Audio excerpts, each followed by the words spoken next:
Democratic National Committee Chair Tom Perez addressed the accusation of sexual assault against the party's presumptive presidential nominee Joe Biden, comparing the controversy to another that dogged the party's 2016 candidate Hillary Clinton, which some in the party believe contributed to her defeat in that year's election.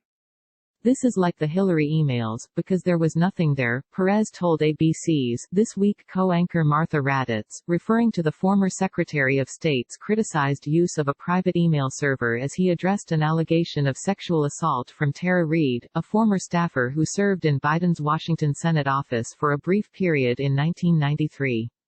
Biden has denied the assault occurred. In defending the former vice president, Perez cited the exhaustive review of Biden conducted by the 2008 Barack Obama presidential campaign, which the party chair said did not uncover such an accusation, or else the senator from Delaware would not have been selected to join that year's ticket. The most comprehensive investigation of the vice president was when he was vetted by Barack Obama in 2008. "I'm very familiar with vice presidential vetting process," said Perez, who was himself considered for the role by Clinton. "They look at everything about you. They looked at the entire history of Joe Biden, his entire career, and I will tell you, if Barack Obama had any indication that there was an issue, Barack Obama would not have had him as his vice president."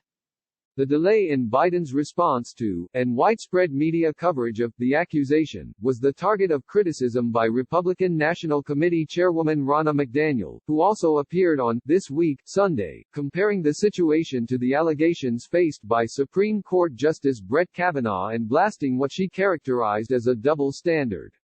"It has been appalling the hypocrisy as to how Brett Kavanaugh was treated versus Joe Biden," McDaniel said.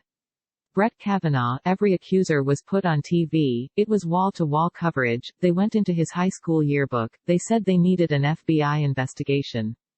It went from, me too, me too, me too, to, move on, move on, move on, in a nanosecond because he's a Democrat, and the hypocrisy is appalling," the chairwoman added. The Trump campaign has used the issue to attack Biden and the Democratic Party as a whole on what they view as dueling positions regarding those allegations, releasing a digital ad on the controversy Friday. But that same day, the president, who has faced several sexual assault accusations himself, all of which he has denied, offered encouragement to Biden, saying he was sticking up for him, and that the former vice president should go out and fight it. Asked about that quote Sunday, McDaniel expanded the discussion to a broader argument about due process in the aftermath of such complaints.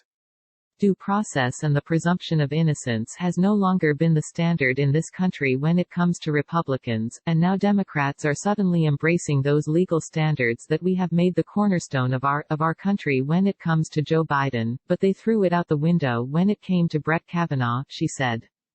The assault allegation by Reade has, in some ways, supplanted Trump's handling of the coronavirus crisis as the focus of much of the Democratic Party's attention in recent days, after Perez and the DNC spent weeks blasting the administration's handling of the pandemic and amplifying relief proposals and positions on related issues, such as vote by mail and the president's relationship with China, all while continuing to prepare for November's elections. This president has been chronically inept at handling this coronavirus, Perez said on This Week Sunday. He needs to be the commander-in-chief, not the tweeter-in-chief. He needs to understand that the buck stops with him, and that's what we're going to talk about in this campaign, accountability. We're going to talk about leadership.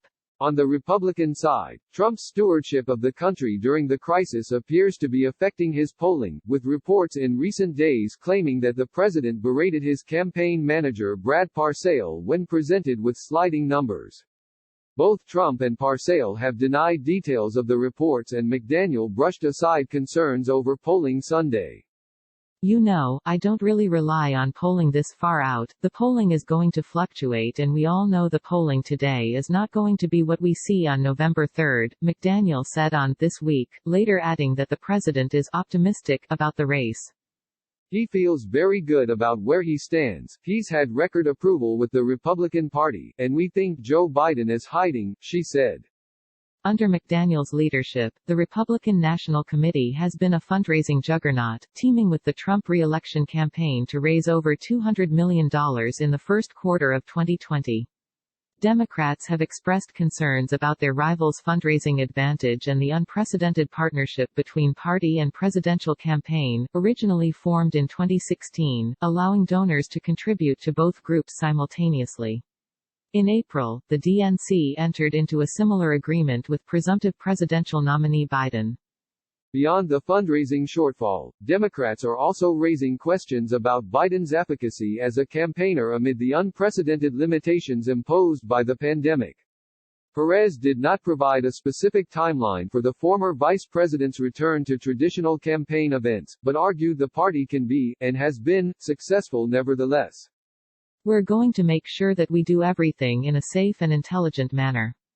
We have changed our tactics, we have been out in the field digitally, we have our digital clipboards out, we won a very important race recently in Wisconsin because we out-hustled the other side, he said, referring to Wisconsin's Supreme Court election last month.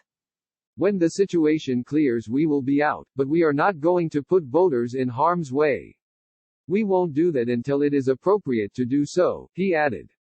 Wisconsin is also serving the role as the host of the Democratic National Convention, which is scheduled to take place in Milwaukee in mid-August, after the party decided last month to postpone the event from its original mid-July date. Asked Sunday if the party planned to move ahead with an in-person convention, Perez answered positively. We do, and we're not going to put our public health head in the sand, but I'm optimistic that we can do so, he said.